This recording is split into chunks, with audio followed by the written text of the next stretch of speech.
next we're going to have a couple of students from Cal State Northridge, and I'll introduce both, and they're going to kind of share the time together. Kelly de Leon is a student leader at CSUN, a graduating senior double majoring in Central American and Chicana studies. Kelly is Central American. Their parents are from Guatemala and El Salvador. They are also queer and gender non-binary. Kelly is a student organizer for Revolutionary Scholars, Students of Color Coalition, and Central American United Student Association member. All three organizations seek to interrogate white supremacy and the carceral state through an ethnic studies lens. It is crucial for Kelly to be an agent of social change in order to create another world where everyone is liberated and free from systemic oppression. Otro mundo es posible. Ruben Ramos is a former foster youth system impacted student majoring in public health and minoring in Central American studies.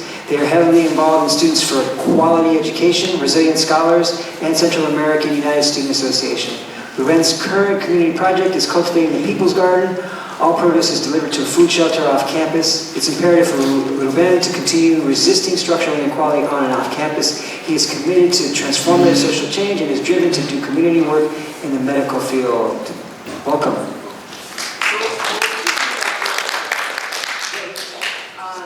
Is the mic on? Yeah. Mic's on. So we just want to acknowledge the stand-up. The lonely people. And not only recognize that we stand on this land, but also recognize that we're actively fighting to give the land back, and also be an ally in the process of decolonization. Okay. All right. So we're just going to talk about, as the PowerPoint goes on, we're going to talk about the executive orders that was issued by CSU Chancellor Timothy White in the summer of 2017. So our presentation is titled Utilizing Ethnic Studies Principles in Student Activism. So a brief history on Educational Opportunity Program, which is EOP. EOP was created not only by students, but Chicana and Chicana ex-students. It was created 1969, January 9th.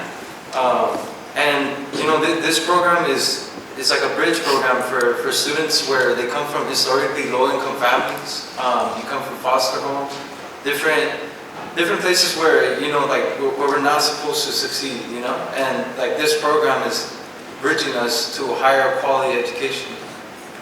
And at the same time, in the late 1960s, Black and Chicana students were massively protesting.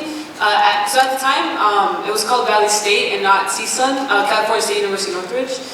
So they were protesting to have Africana and at the time Mexican studies. And other point agreements that students were negotiating with administration was to increase the student of color population and also hire more administrators and faculty of color.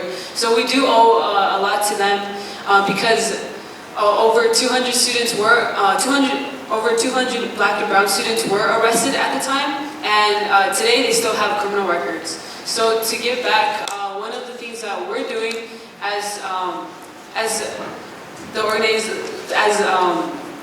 we're organizing as students of color is to really have CSUN acknowledge that they do have criminal records, and also take away those criminal records as well.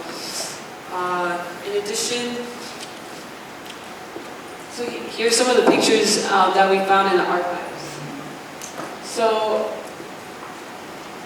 at the time, President Delmar Obiat did criminalize a lot of Black and brown student activism, and so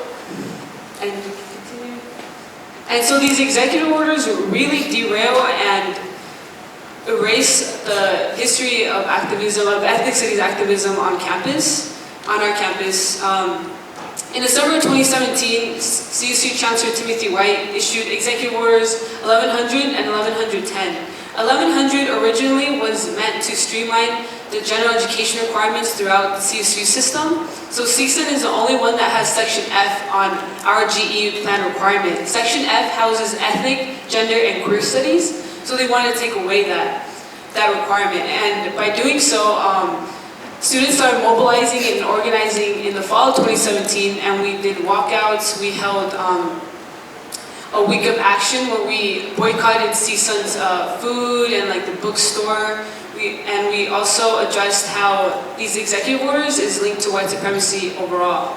In addition, 1110 is meant to take away developmental reading and writing and math courses. So for example, there is a one accelerated course called Math 196 QR and QS, which is meant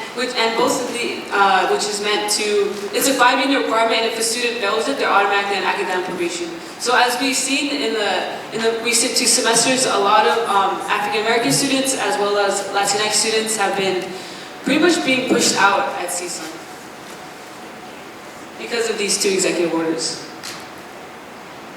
And so as students of color, we have been actively organizing for the past 3 years now, and we've been organizing through Ethnicities lens. So for example, we've been questioning objectivity and neutrality, and by questioning how the CSU system views student success. We also created a list of demands to not only retain Black students on our campus, but also actively recruit Black students on our campus. Because currently, as Dr. Stevie Ruiz is going to mention, our Black student population is less than 5%.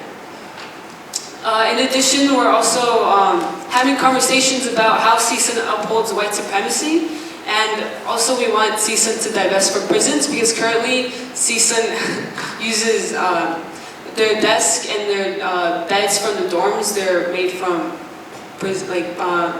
incarcerated folks.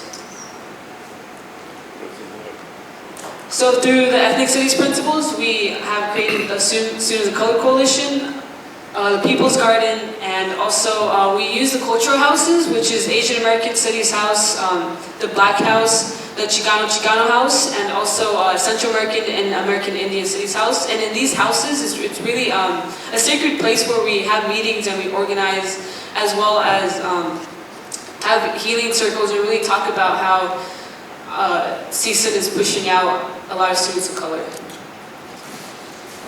And so to speak more about the People's Garden, what we're trying to do with that project, we're not only trying to just work within CSUN community, but also expand outside of the community in the San Fernando Valley.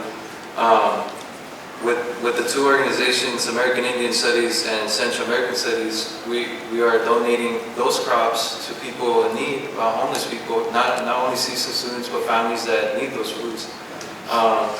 And I guess this is another way to decolonize ourselves from buying processed foods and everything that really aren't good for our families. And another thing that we're also trying to do is I'm representing Students for Quality Education, and we are working on a No Harm Disarm campaign. We're basically trying to redirect where our funding is going. Instead of having so much military and police activity on our universities, we do respect those people that are in those positions, but we think we need more professors and faculty of color. We need more mental health counselors, people that are supportive of the students and not trying to dehumanize students of color. And that's it for our presentation. Yeah.